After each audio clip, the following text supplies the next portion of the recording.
अगर हमसे पूछा जाए कि भाई हम एल्गोरिथम का उपयोग क्यों करते हैं, तो ध्यान दीजिएगा, एल्गोरिथम का जो उद्देश्य है किसी टास्क को परफॉर्म करके आउटपुट प्राप्त करना होता है। तो मतलब कोई भी टास्क होगा उसे परफॉर्म करके आउटपुट प्राप्त करने का मेन मोटो है एल्गोरिथम का उद्देश्य, एल्गोरिथम का यूज करना।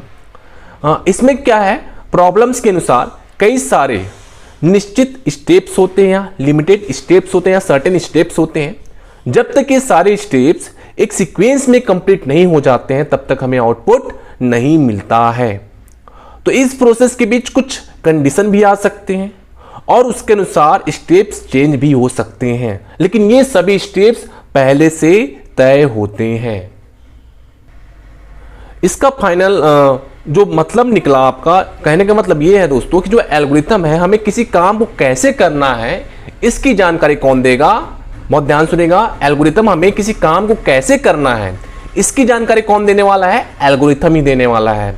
तो आइए हम अब बात करते हैं कैरेक्टरिस्टिक्स ऑफ एल्गोरिथम कि एक सही एल्गोरिथम लिखने के लिए आपको कई बातों का ध्यान रखना होता है।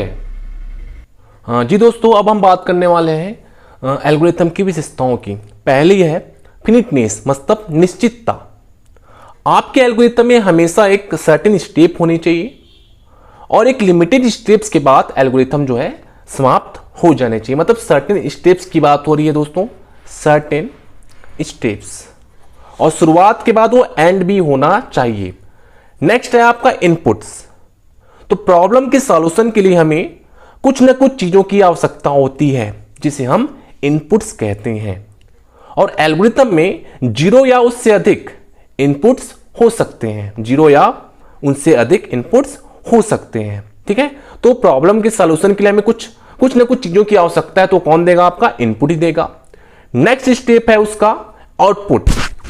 जब हम स्टेप फॉलो करने के बाद क्या उसका परिणाम मिलने वाला है, तो यह भी पहले से डिफाइन होना चाहिए। मतलब क्या परिणाम जो है प्राप्त होने वाला है, यह पहले से क्या होना चाहिए, डिफाइन होना चाहिए।